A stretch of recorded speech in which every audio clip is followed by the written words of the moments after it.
News Karnataka ಫಸ್ಟ್ಗೆ ಸ್ವಾಗತ. ಇಂದಿನ ಪ್ರಮುಖ ಸುದ್ದಿಗಳು.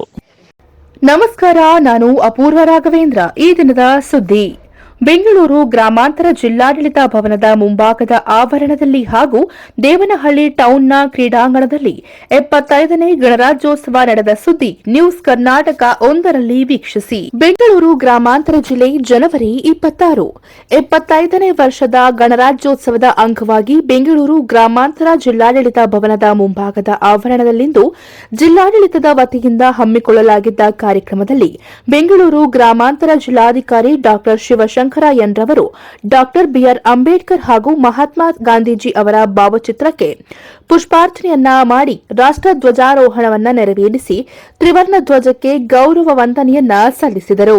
ಕಾರ್ಯಕ್ರಮದಲ್ಲಿ ಜಿಲ್ಲಾ ಪಂಚಾಯಿತಿ ಮುಖ್ಯ ಕಾರ್ಯನಿರ್ವಾಹಕ ಅಧಿಕಾರಿ ಡಾಕ್ಟರ್ ಅನುರಾಧ ಕೆಎನ್, ಅಪರ ಜಿಲ್ಲಾಧಿಕಾರಿ ಅಮರೇಶ್ ಹೆಚ್, ಜಿಲ್ಲಾ ಪಂಚಾಯಿತಿ ಉಪ ಕಾರ್ಯದರ್ಶಿ ಟಿಕೆ ರಮೇಶ್, ಜಿಲ್ಲಾ ಮಟ್ಟದ ಅಧಿಕಾರಿಗಳು ಹಾಗೂ ಸಿಬ್ಬಂದಿ ವರ್ಗದವರು ಉಪಸ್ಥಿತರಿದ್ದರು.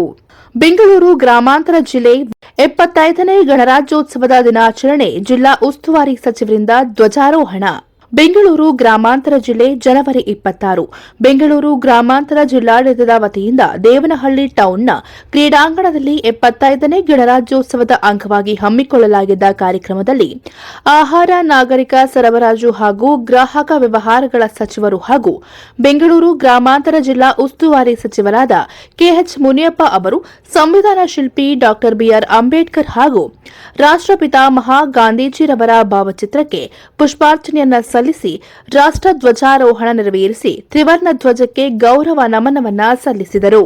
ಕಾರ್ಯಕ್ರಮದಲ್ಲಿ ಜಿಲ್ಲಾಧಿಕಾರಿ ಡಾ ಶಿವಶಂಕರ ಎನ್, ಜಿಲ್ಲಾ ಪಂಚಾಯಿತಿ ಮುಖ್ಯ ಕಾರ್ಯನಿರ್ವಾಹಕ ಅಧಿಕಾರಿ ಡಾ ಕೆಎನ್ ಅನುರಾಧ, ಜಿಲ್ಲಾ ಪೊಲೀಸ್ ವರಿಷ್ಠಾಧಿಕಾರಿ ಮಲ್ಲಿಕಾರ್ಜುನ ಬಾಲಾದಂಡಿ, ಅಪರ ಜಿಲ್ಲಾಧಿಕಾರಿ ಅಮರೇಶ್ ಹೆಚ್, ಉಪ ಅರಣ್ಯ ಸಂರಕ್ಷಣಾಧಿಕಾರಿ ಸರೀನಾ, ಜಿಲ್ಲಾ ಪಂಚಾಯಿತಿ ಉಪ ಕಾರ್ಯದರ್ಶಿ ಟಿಕೆ ರಮೇಶ್, ಅಪರ ಪೊಲೀಸ್ ವರಿಷ್ಠಾಧಿಕಾರಿ ಪುರುಷೋತ್ತಮ್, ನಾಗರಾಜ್, ದೇವನಹಳ್ಳಿ ತಹಶೀಲ್ದಾರ್ ಶಿವರಾಜ್, ಮುಖ್ಯ ಕಾರ್ಯನಿರ್ವಾಹಕ ಅಧಿಕಾರಿ ಶ್ರೀನಾಥ್ ಗೌಡ, ಬೆಂಗಳೂರು ಗ್ರಾಮಾಂತರ ಜಿಲ್ಲಾ ಪಂಚಾಯಿತಿ ಮಾಜಿ ಅಧ್ಯಕ್ಷರಾದ ಚನ್ನಹಳ್ಳಿ ಬಿರಾಜಣ್ಣ, ಕೆಪಿಸಿಸಿ ಸದಸ್ಯ ಹಾಗೂ ಸಮಾಜ ಸೇವಕರಾದ ದ್ಯಾವರಹಳ್ಳಿ ಶಾಂತಕುಮಾರ್, ಬಿದಲೂರು ಗ್ರಾಮ ಪಂಚಾಯಿತಿ ಅಧ್ಯಕ್ಷ ಎಸ್ಪಿ ಮುನಿರಾಜು, ಜಿಲ್ಲಾ ಕಾಂಗ್ರೆಸ್ ಎಸ್ಸಿ ವಿಭಾಗದ ಅಧ್ಯಕ್ಷರಾದ ಚೌಡಪ್ಪನಹಳ್ಳಿ ಲೋಕೇಶ್, ಬೆಂಗಳೂರು ಗ್ರಾಮಾಂತರ ಜಿಲ್ಲಾ ಯುವ ಕಾಂಗ್ರೆಸ್ ಅಧ್ಯಕ್ಷ ಕನ್ನಮಂಗಲ ನಾಗೇಶ್, ಖಾದಿ ಬೋರ್ಡ್ ಮಾಜಿ ಅಧ್ಯಕ್ಷ ನಾಗೇಗೌಡ ಹಾಗೂ ಜಿಲ್ಲಾ ಮಟ್ಟದ ಅಧಿಕಾರಿಗಳು, ತಾಲೂಕು ಮಟ್ಟದ ಅಧಿಕಾರಿಗಳು, ವಿವಿಧ ವಿಭಾಗದ ಪೊಲೀಸ್ ಸಿಬ್ಬಂದಿ, ಚುನಾಯಿತ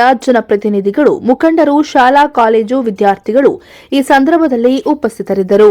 ದೇವನಹಳ್ಳಿ ಟೌನ್ನ ಕ್ರೀಡಾಂಗಣದಲ್ಲಿ 75ನೇ ಗಣರಾಜ್ಯೋತ್ಸವದ ಅಂಗವಾಗಿ ಹಮ್ಮಿಕೊಳ್ಳಲಾಗಿದ್ದ ಕಾರ್ಯಕ್ರಮದಲ್ಲಿ ಅಧಿಕಾರಾವಧಿಯಲ್ಲಿ ಅತ್ಯುತ್ತಮ ಸೇವೆಯನ್ನ ಗೈದ ರಾಜ್ಯ ಸರ್ಕಾರಿ ಅಧಿಕಾರಿ ನೌಕರರಿಗೆ ಸರ್ಕಾರದ ವತಿಯಿಂದ ಜಿಲ್ಲೆಯಲ್ಲಿ 19 ಮಂದಿ ನೌಕರರಿಗೆ ಸರ್ವೋತ್ತಮ ಸೇವಾ ಪ್ರಶಸ್ತಿಯನ್ನ ಪಡೆದ ಜಿಲ್ಲಾಧಿಕಾರಿಗಳ ತಾಂತ್ರಿಕ ಸಹಾಯಕ ಬಿಆರ್ ಹನುಮೇಗೌಡ, ಭೂ ದಾಖಲೆ ಇಲಾಖೆ ಸಹಾಯಕ ನಟರಾಜ್ ಎಂ, ಉಪ ಕಾರ್ಯದರ್ಶಿ ಡಾ ನಾಗರಾಜ್, ಪರಿಯ ವೀಕ್ಷಕರು ಎಚ್ಸಿ ರೇಣುಕಾ ಪ್ರಸಾದ್, ಉಪನಿರ್ದೇಶಕ Nataraj S, warden Santosh, Kalughatta panchayat PDO Geetha Manisi, Bettakote ಗ್ರಾಮ ಪಂಚಾಯಿತಿ ಪಿಡಿಒ ಮಲ್ಲೇಶ್, ಬೆರಳಚ್ಚುಗಾರ ಎ ಅನಿತಾ, ಉಪ ಕಾರ್ಯದರ್ಶಿ ಡಾ ನಾಗರಾಜು, ಬೆಂಗಳೂರು ಗ್ರಾಮಾಂತರ ಜಿಲ್ಲಾ ಕೈಗಾರಿಕಾ ಮತ್ತು ವಾಣಿಜ್ಯ ಇಲಾಖೆ ಜಂಟಿ ನಿರ್ದೇಶಕ ನರೇಂದ್ರ ಬಾಬು ಎಂ, ಉಪನಿರ್ದೇಶಕ ನಟರಾಜ್, ಹಿರಿಯ ಭೂ ವಿಜ್ಞಾನಿ ಪಲ್ಲವಿ ಎನ್, ಅಲ್ಪಸಂಖ್ಯಾತರ ಕಲ್ಯಾಣ ಇಲಾಖಾ ಅಧಿಕಾರಿ ಕವಿತಾ ಇ,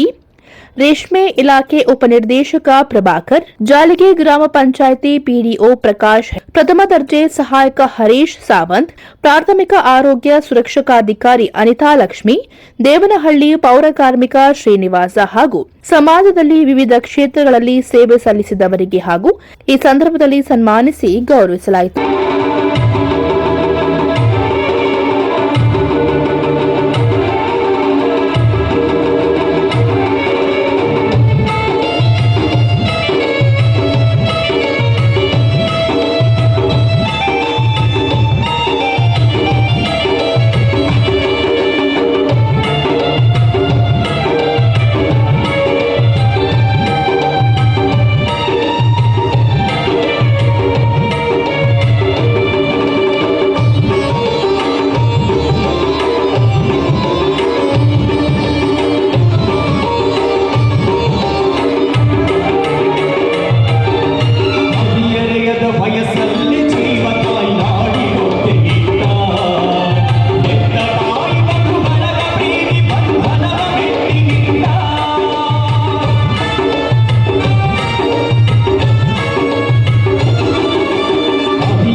ಚೈತನ್ಯ ಪರಮಹಂಸ ವಿವೇಕರ ಭಾರತ ಜನನೆಯ ತನುಜಾತೆ ಸರ್ವ ಜನಾಂಗದ ಶಾಂತಿಯ ತೋಟ ರಸಿಕರ ಕಂಗಳ ಸೆಳೆಯುವ ನೋಟ ಹಿಂದೂ ಕ್ರೈಸ್ತ ಮುಸಲ್ಮಾನ.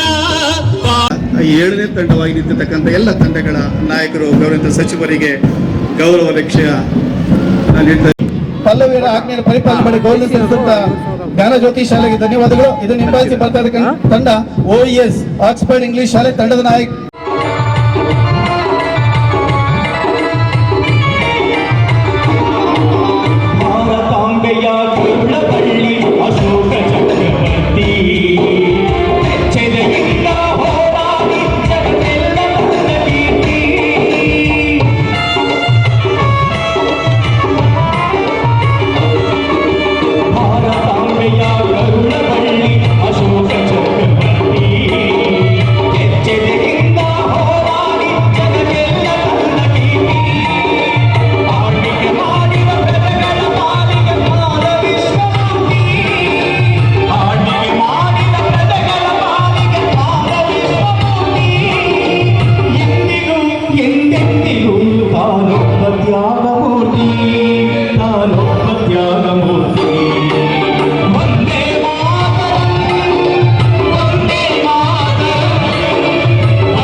ನೇ ಗಣರಾಜ್ಯೋತ್ಸವದ ದಿನಾಚರಣೆ ಜಿಲ್ಲಾ ಉಸ್ತುವಾರಿ ಸಚಿವರಿಂದ ಧ್ವಜಾರೋಹಣ ನೆರವೇರಿಸಿ ಆಹಾರ ನಾಗರಿಕ ಸರಬರಾಜು ಮತ್ತು ಗ್ರಾಹಕ ವ್ಯವಹಾರಗಳ ಸಚಿವರು ಹಾಗೂ ಬೆಂಗಳೂರು ಗ್ರಾಮಾಂತರ ಜಿಲ್ಲಾ ಉಸ್ತುವಾರಿ ಸಚಿವರಾದ ಕೆಎಚ್ ಮುನಿಯಪ್ಪ ಅವರು ಮಾತನಾಡಿದರು.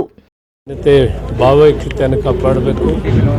ಸಂವಿಧಾನಬದ್ಧವಾಗಿ ಭಾರತ ಖಂಡದಲ್ಲಿರುವ ಎಲ್ಲ ಭಾರತೀಯರು, ಹಿಂದೂ, ಮುಸಲ್ಮಾನ್, ಕ್ರೈಸ್ತರು, ಬುದ್ಧರು, ಜೈನ್, ಪಾರ್ಸಿಕರು ಎಲ್ಲ ಗಾಂಧೀಜಿಯವರ ಜೊತೆಯಲ್ಲಿ ಪ್ರಾಣ ಬಲಿದಾನವನ್ನು ಕೊಟ್ಟು ಜೈಲುವಾಸ ಮಾಡಿದ್ದಂಥ ಜನ, ಎಲ್ಲ ಸಮುದಾಯಗಳು, ಎಲ್ಲ ಧರ್ಮಗಳು, ಎಲ್ಲ ವರ್ಗದ ಜನ ಕೂಡ ಶಾಂತಿಯಿಂದ, ತಾಳ್ಮೆಯಿಂದ ಒಗ್ಗಟ್ಟಾಗಿರಬೇಕು ಅನ್ನೋದೇ ಗಾಂಧೀಜಿಯವರ ಚಿಂತನೆ.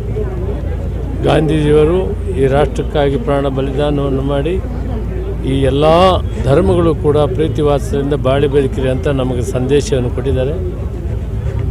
ಅದೇ ಪ್ರಕಾರ ಗಾಂಧೀಜಿಯವರ ಒಂದು ಪಂಡಿತ್ ಜವಾಹರ್ಲಾಲ್ ನೇತೃತ್ವದಲ್ಲಿ ಬಾಬಾ ಸಾಹೇಬ್ ಅಂಬೇಡ್ಕರ್ ಅವರನ್ನು ಸಂವಿಧಾನ ಪೀಠಕ್ಕೆ ಅಧ್ಯಕ್ಷರನ್ನಾಗಿ ಮಾಡಿ ಜಗತ್ತಿನ ಅತ್ಯುತ್ತಮವಾದಂಥ ಒಂದು ಸಂವಿಧಾನವನ್ನು ಕೊಟ್ಟಿದ್ದಾರೆ. ಆ ಸಂವಿಧಾನದಲ್ಲಿ ಎಲ್ಲ ಕಟ್ಟುಕಡೆಯ ವ್ಯಕ್ತಿ ಭಾರತದಲ್ಲಿ ಹಿಂದೂ, ಮುಸಲ್ಮಾನ್, ಕ್ರೈಸ್ತ ಯಾವುದೇ ವರ್ಗದವರಾಗಲಿ, ಯಾವ ಧರ್ಮದವರಾಗಲಿ ಎಲ್ಲರೂ ಸಮವಾಗಿ ಬಾಳಬೇಕು ಅಂತ ಹೇಳಿದ್ದಾರೆ. ಅದಕ್ಕೆ ಸಂಕೇತವಾಗಿ ಕರ್ನಾಟಕ ಸರ್ಕಾರ, ಸನ್ಮಾನ್ಯ ಮುಖ್ಯಮಂತ್ರಿಗಳು ಮತ್ತು ಉಪಮುಖ್ಯಮಂತ್ರಿಗಳು, ವಿಶೇಷವಾಗಿ ನಮ್ಮ ಸಮಾಜ ಕಲ್ಯಾಣ ಸಚಿವರು ಮಹದೇವಪ್ಪನವರು, ನಾವೆಲ್ಲ ಒಟ್ಟಿಗೆ ಸೇರಿ ಈ ಒಂದು ಜಾತ್ರೆಯನ್ನು ಏನು ಮಾಡ್ತಾ ಇದ್ದೀವಿ, ಜಾಥಾ, ಇದರಿಂದ ದೇಶಕ್ಕೆ ಸಂದೇಶ ಹೋಗಬೇಕು, ಹಳ್ಳಿ ಹಳ್ಳಿಗೂ ಸಂದೇಶ ಹೋಗಬೇಕು. ಇಡೀ ಭಾರತ ಖಂಡದಲ್ಲಿ ಸಂವಿಧಾನ ಏನು, ಇದನ್ನು ಯಾಕೆ ಸದುಪಯೋಗ ಮಾಡ್ಕೊಬೇಕು, ಎಲ್ಲರೂ ಯಾಕೆ ಕೂಡಿ ಬಾಳಬೇಕು, ಯಾವ ರೀತಿ ಕಾನೂನಲ್ಲಿ ಎಲ್ಲರಿಗೂ ಅವಕಾಶ ಇದೆ ಅದನ್ನು ಸದುಪಯೋಗ ಮಾಡಬೇಕು ಅನ್ನೋ ಸಂದೇಶವನ್ನು ಹಳ್ಳಿಯ ಮಟ್ಟದಲ್ಲಿ ಮನೆ ಮನೆಗೂ ಮುಟ್ಟಿಸುವಂಥ ಕೆಲಸವನ್ನು ಮಾಡಿದ್ದಾರೆ. ಫೆಬ್ರವರಿ 24ರಿಂದ 2 ದಿನ ಬೃಹತ್ ಕಾರ್ಯಕ್ರಮವನ್ನು ಕೂಡ ಮಾಡ್ತೀವಿ. ಇದು ಇವತ್ತು ನಾವು ಇನಾಗ್ರೇಷನ್ ಕೂಡ ಮಾಡಿದ್ದೀವಿ. ಜನ ಇದನ್ನು ಅರ್ಥಕೊಂಡು ಶಾಂತಿಯಿಂದ, ಸಮಯದಿಂದ ಹಳ್ಳಿಯಲ್ಲಿ ಎಲ್ಲರೂ ಒಟ್ಟಿಗೆ ಬಾಳಿ ಬದುಕಬೇಕು, ಎಲ್ಲರಿಗೂ ಸಮವಾಗಿ ಹಕ್ಕಿದೆ ಅನ್ನೋದನ್ನು ಮನವರಿಕೆ ಮಾಡುವಂಥ ಕೆಲಸವನ್ನು ಮಾಡಿದ್ದೀವಿ. ಸರ್, ಈಗ ಚನ್ನರಾಯಪಟ್ಟಣದ ರೈತರದ್ದು ಮೊನ್ನೆ ಸಭೆ ಆಯಿತು ಸರ್, ಏನು ಅಂತಿಮವಾಗಿ ತೀರ್ಮಾನ ಆಯಿತು ಸರ್? ಇನ್ನೂ ತೀರ್ಮಾನ ಮಾಡಿಲ್ಲ, ತೀರ್ಮಾನ ಮಾಡ್ತೀವಿ. ಈಗ ಸರ್, ಬಸವರಾಜ ಬೊಮ್ಮಾಯಿ ಅವರು, ಜಗದೀಶ್ ಶೆಟ್ಟರ್ ಅವರು ಮತ್ತೆ ಗರುವಾಪಸಿ ಆಗಿರೋದು ಬಿಜೆಪಿಗೆ ವರದಾನ ಆಗುತ್ತಾ, ಕಾಂಗ್ರೆಸ್ಗೆ ಪ್ಲಸ್ ಆಗುತ್ತಾ, ಮೈನಸ್ ಆಗುತ್ತಾ? ನಮಗಿದ್ರಿಂದ ಲಾಭನೂ ಇಲ್ಲ, ನಷ್ಟನೂ ಇಲ್ಲ. ನೋಡಿ ಸರ್, ಮತ್ತೆ ಈಗ ನೀವು ಹೋಗ್ತಾರೆ ಅಂತ ದೇವನಹಳ್ಳಿ ಬಿಟ್ಟು, ದೇವನಹಳ್ಳಿಯವರು ಓಟ್ ಕೊಟ್ಟಿದ್ದಾರೆ, ಬಿಡೋದು ಕಷ್ಟ. ಹೈಕಮಾಂಡ್ ಏನು ಹೇಳ್ತದೋ ಕಾಯೋಣ. ಅಂದ್ರೆ ಪ್ರಶ್ನಾರ್ಥಕನ ಆಚರಣೆನಾ ಸರ್? Thank you.